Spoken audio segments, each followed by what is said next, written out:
YouTube, this is Miles, Paradise in a Pot, coming to you from Las Vegas. And today we're going to talk about all my Hoyas.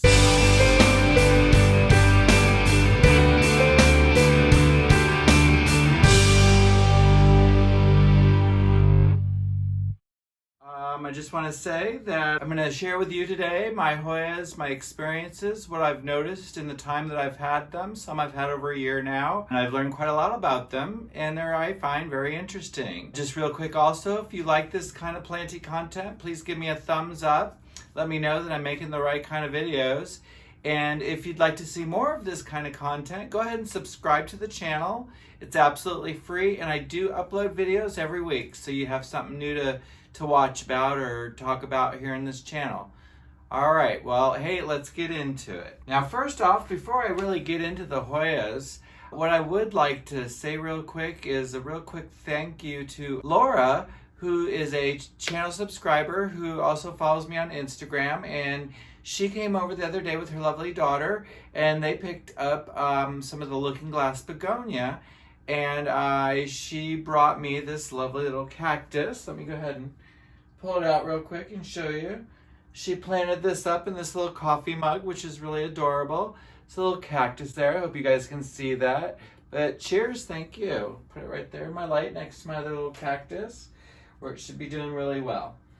All right, so the Hoyas I'm going to talk about today are the 15 that I actually own, and these are the only Hoyas I've ever owned. I've yet to completely lose a Hoya, although one I've come real close, and I actually got more of a replacement for it, so hopefully we do okay, but we'll talk about that as the video goes on. And we're going to discuss with each one of these Hoyas kind of the lighting I give it, what I water it, how I water it, what I mix, kind of potting mix do I use for these type of plants to help promote their growth and success. We're going to talk about some sun stressing and what some of them look like when they get a little sun stressed, and how sometimes that's a desirable quality that we want in our Hoya. I'm going to also discuss how quick some of these grow and how slow some of these grow. And I'm going to tell you too, I've noticed that since our temperatures have been dropping, even though I use a lot of artificial lights, my home gets a little cooler in the winter.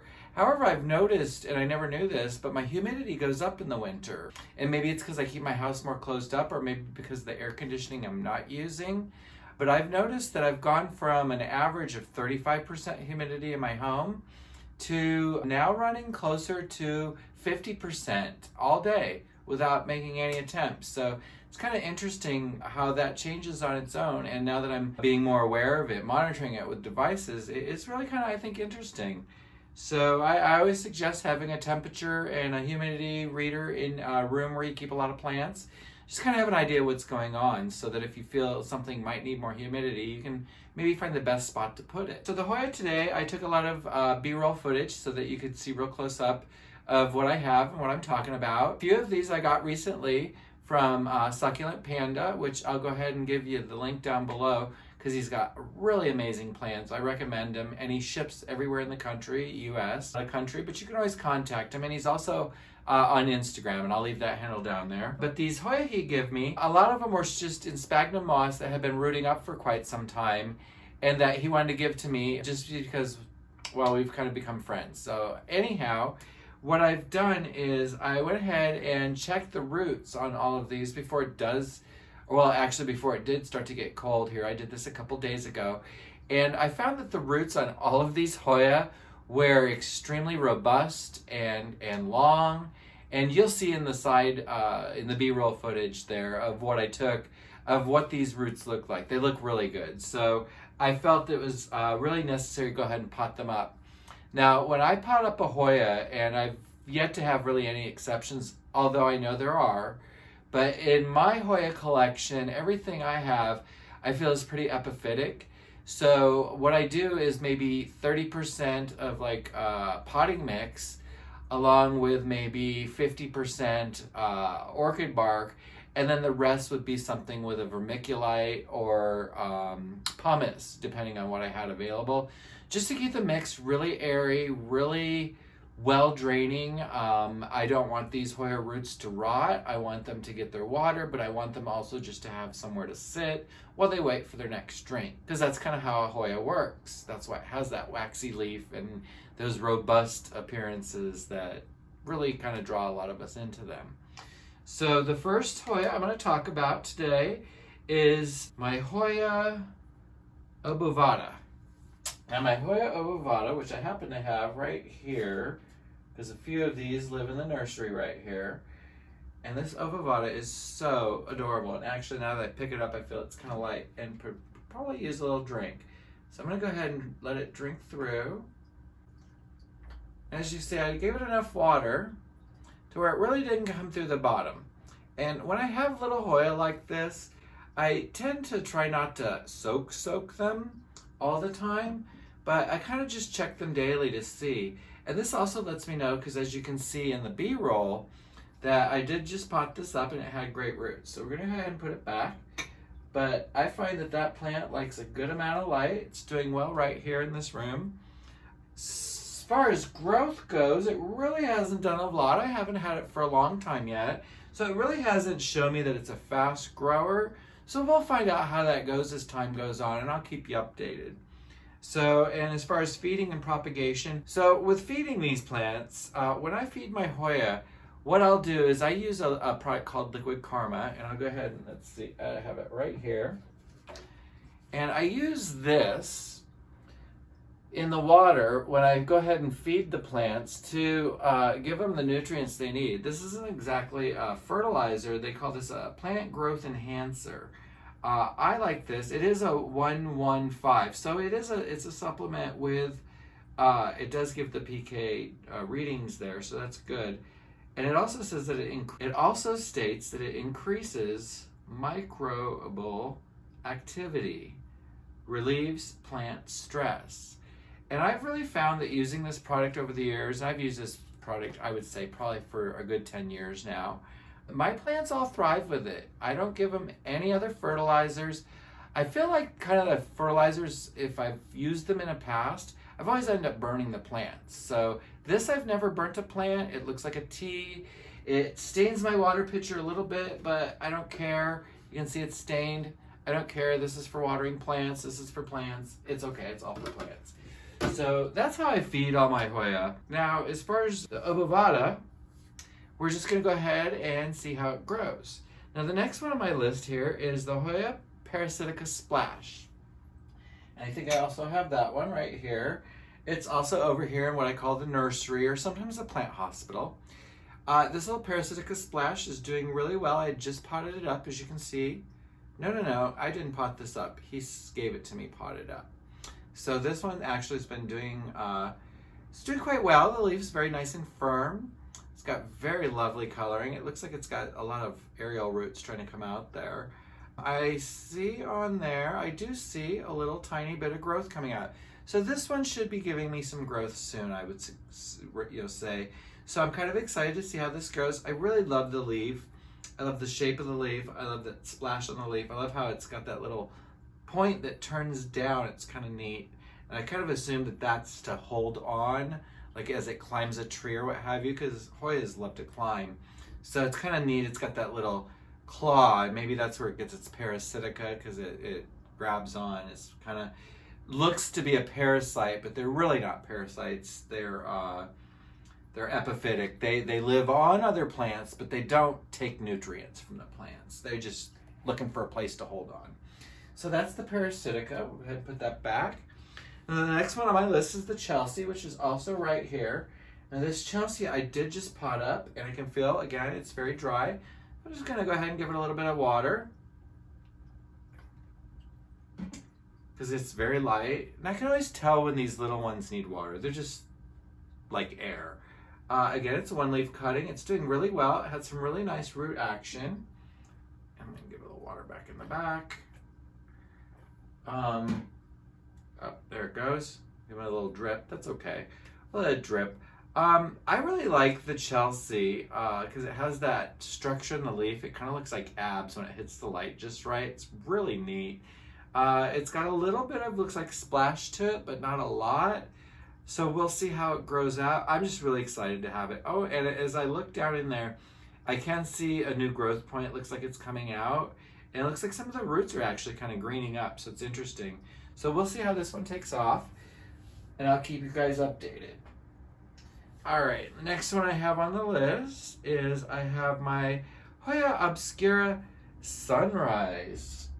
So my sunrise I keep in this little jar because my first sunrise, I had really bad luck with it drying out too quickly and then needing water, and then I think I overwatered it and I think I gave it root rot. I'm not exactly sure what happened there, but as I potted this guy up, and as you can see in the B-roll there's a lot of roots for this plant, and I'm really excited for that. It looks really good. This one leaf looks a little dirty, but it's okay. It's not really getting the sun stress. I'm not shooting for that yet. I'm really trying to shoot for its growth and success, because I did have a Hoya sunrise before that when I had it, it was doing extremely well for me.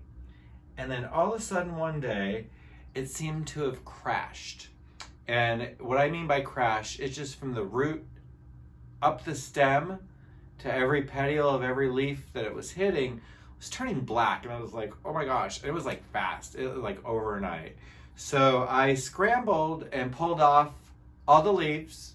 No. First, I scrambled and cut it off, like giving it like maybe 3 millimeters before the black to try to see if I could save it and reroot it. It continued to do whatever it was doing, so apparently it was deeper within the plant itself. But I did pull off a couple leaves, and I got one leaf that actually has rooted up and looks like it might actually be sending off a tendril. I'm not sure if I got enough of the stem to do so or not. You can see, however, this leaf is sun stressed, and I did take some B-roll footage of this. So I'm keeping it in this little prop box right here right now, and it seems to be doing all right. It's surviving.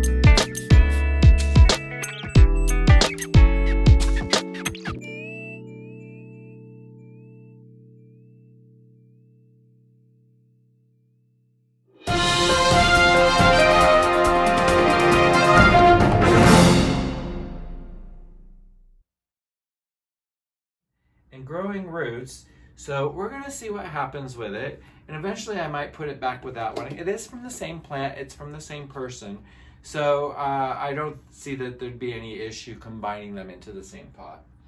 So I'll keep you updated on what happens with that. But yeah, for the meantime, I'm keeping this in this lovely jar so that it's got a container underneath to keep the pot out of water so the roots start sitting in water.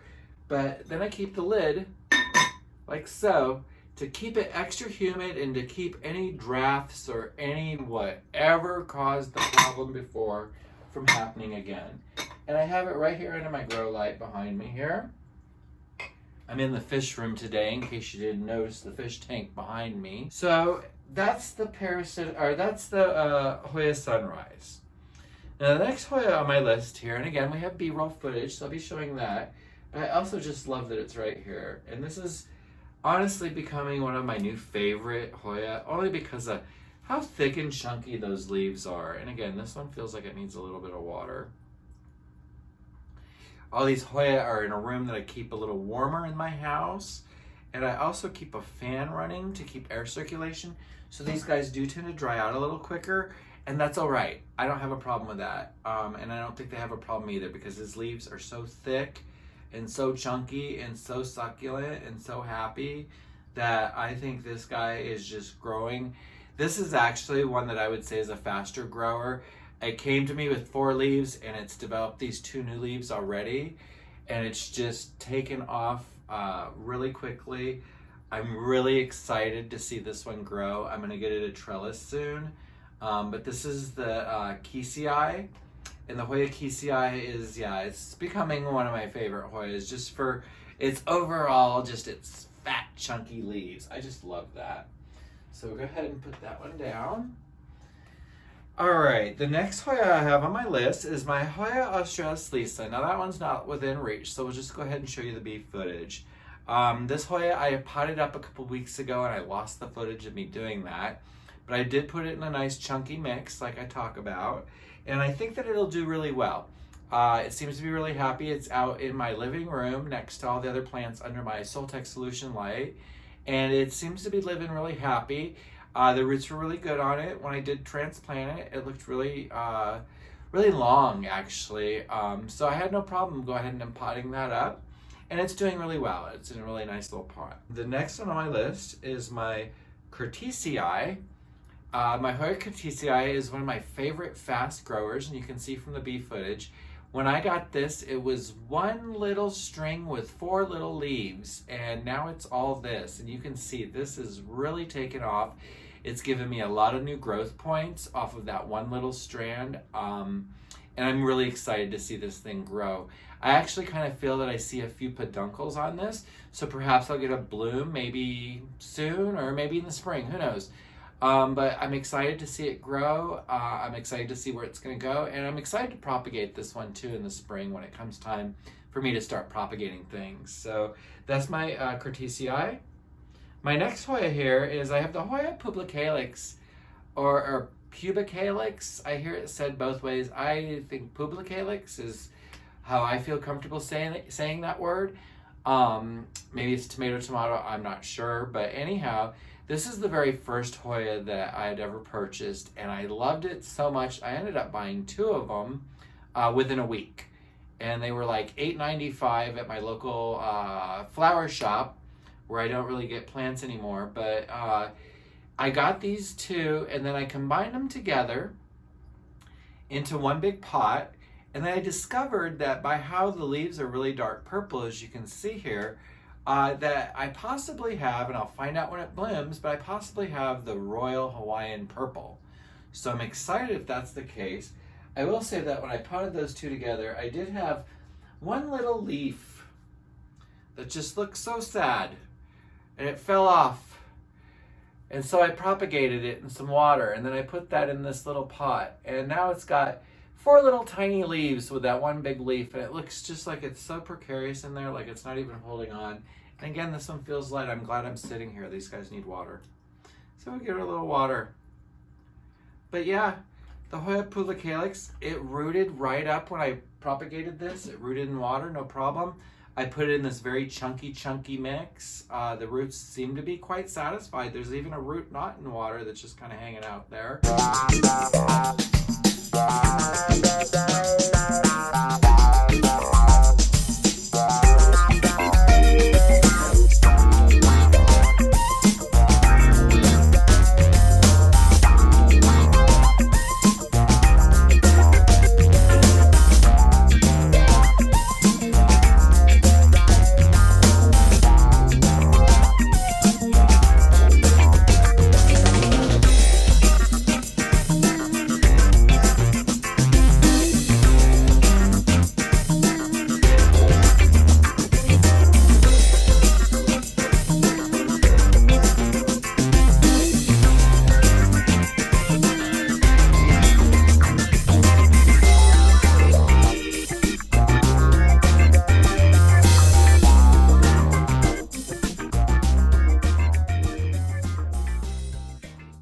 And again, it's growing new leaves, so hopefully I'll have this to share with someone soon. It's a little too precarious for me to want to give to anyone unless I thought they were a more advanced plant keeper, only because it probably makes someone nervous just by how loose and wiggly it is. It makes me nervous, and I've kept plants for years. So I'm going to go ahead and just keep this one right here. I'll probably wait until I can pot it up a little bigger before I actually did give that one away. But that's a little Hoya publicalis.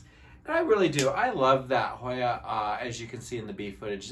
I combined the 2 into a bigger pot, and since I've done that, it's just really taken off. I think it liked the new soil mix that I gave it, because it kind of seemed a little too peaty what it was in. So I stripped a lot of that off, and it just, I think, is really done really well. So I'm excited about that Hoya. And again, I would call that a fast grower. That publicalis is a fast grower. And it likes a lot of light. It likes to be in the sun. It's in the south-facing window right now. It's behind my Hoya Australius, which is over in that window, which you can't see, but perhaps I'll turn the camera for you before I finish this video. And it grows really well. So that takes me to my next Hoya, which is, I have to say, my slowest growing Hoya ever. And it's the Hoya carnosa compacta.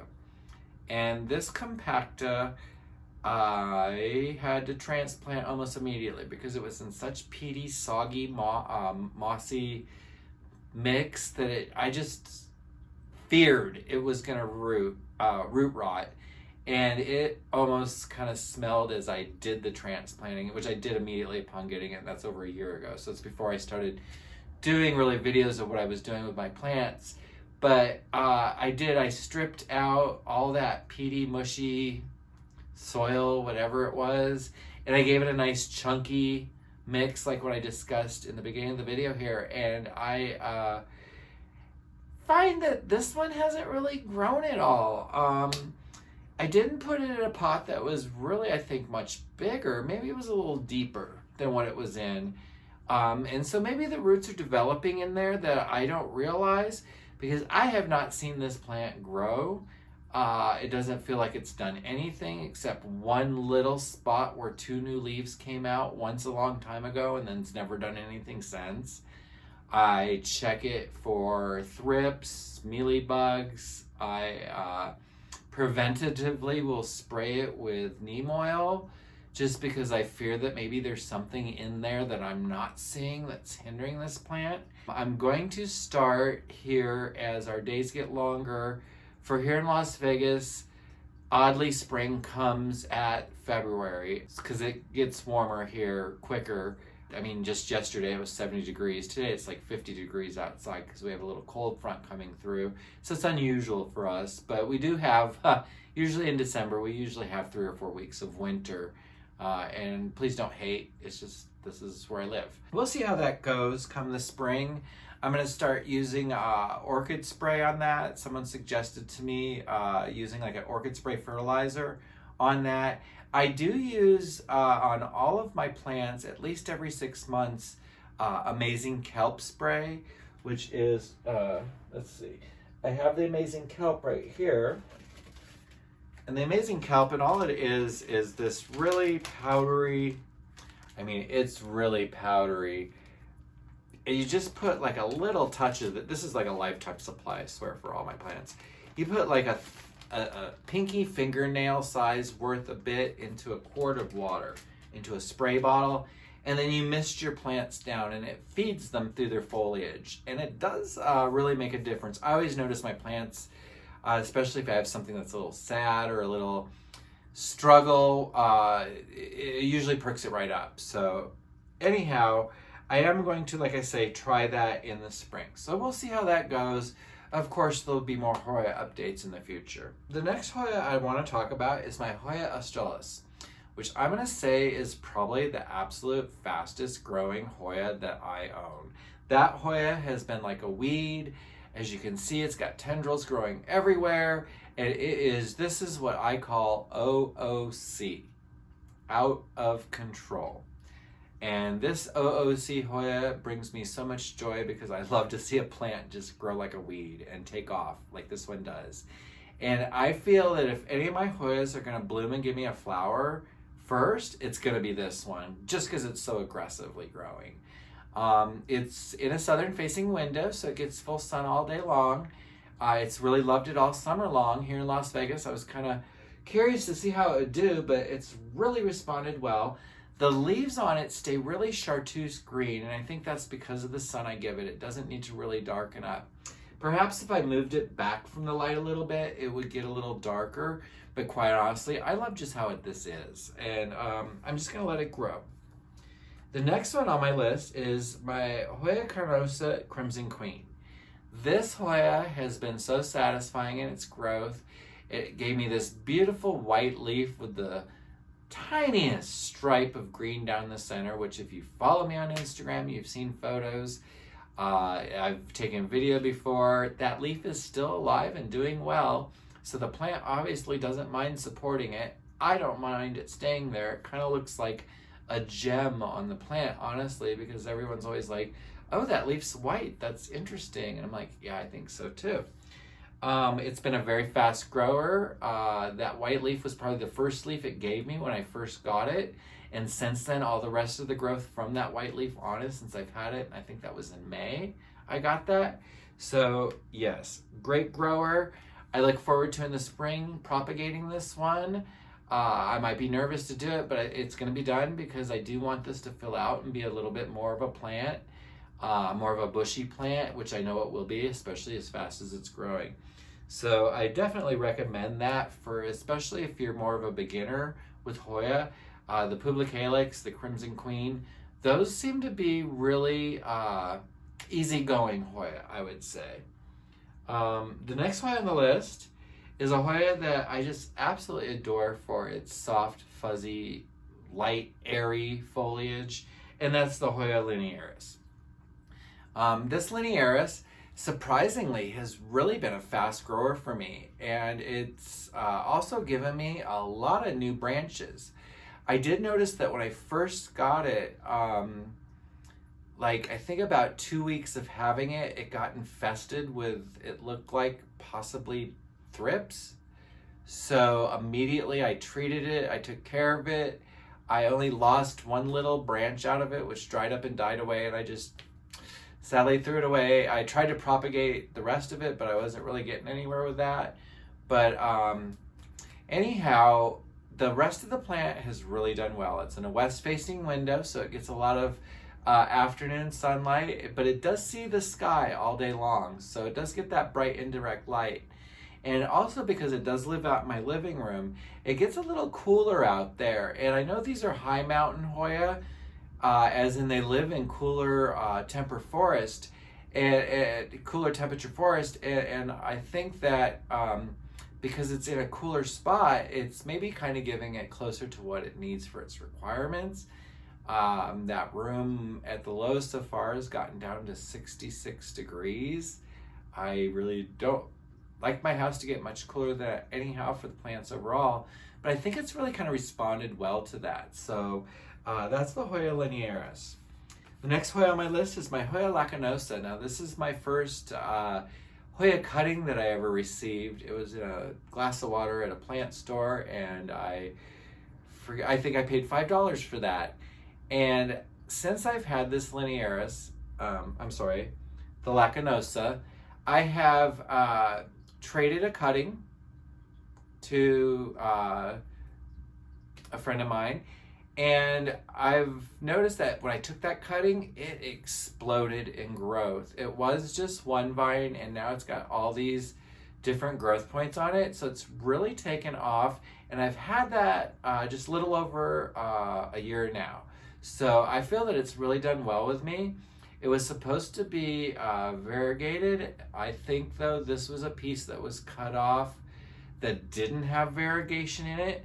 So I'm hoping maybe the variegation might come back along the way sometime. But if it doesn't, I don't care. It's a great Hoya. It's been very easy to grow. It's been very happy in my care, and I look forward to having it for a long time. The next Hoya on this list is my Hoya waiatii. This is a Hoya that is the only Hoya I'd ever found at a big box store. And I tell you, I was so surprised and so excited when I found this Hoya. They had two of them, and they were both soaked. And I'm saying soaked with peaty soil. And it was like, and they were sitting in water. So immediately I took this Hoya home. I didn't even let it acclimate. I just took it out of its pot and I put it in front of a low fan and let it sit there for a couple hours to dry out. As I got it drying out, I started pulling that peaty soil away from it, and I think I probably got to it just in time. I immediately repotted this, and I actually put it into an orchid pot because I wanted it to continue to dry out because I just didn't want it to rot. And I think I did an okay job. It doesn't seem to have rotted. It's actually a Hoya that I propagated. It did propagate really easily in water, and I gave that cutting away to a friend already who said that it's already grown about a foot now. So I'm excited for whatever she's doing to make that thing grow like lengthwise. This one's been growing steadily, but I would say it's just more kind of settling, probably because of the shock of me transplanting it. So that's the Hoya. As we can see, Cookie has entered the room. Come here. Come here. All right, and the last Hoya on the list is my Hoya carnosa compacta variegata. And I know that's a mouthful, but it's a beautiful little plant. And this little guy, I know I've talked about it before, actually has been a good grower. I've noticed it grow since I've had it in May. It's growing actually a lot faster than my green ones, so I'm not sure what that's about. Perhaps it's just a healthier plant, or it came from a healthier source, because this also came from Succulent Panda, who has amazing Hoya. Anyhow, this one's really been a good grower, and I'm going to go ahead and eventually one day, hopefully, depending on what happens with my regular compacta, I'd like to pot them together. So at least there's like one rope coming out that's got that variegated to kind of give it distinction. To look unusual, to maybe kind of be cool. So we'll see how that goes. That'll take time. I'll keep you updated as we do stuff like that. And guys, today that's all I have to talk about with Hoyas. Do you guys have any Hoyas that I have that you like or dislike? What tricks do you guys have with your Hoyas that maybe I didn't talk about today that you can share with me so I can maybe learn something new? I'm always looking to learn something new about these guys. Please go ahead and comment down below. And if you want to see more videos like this, make sure you're subscribed to my channel. I upload weekly. All right, y'all take care. Have a good day.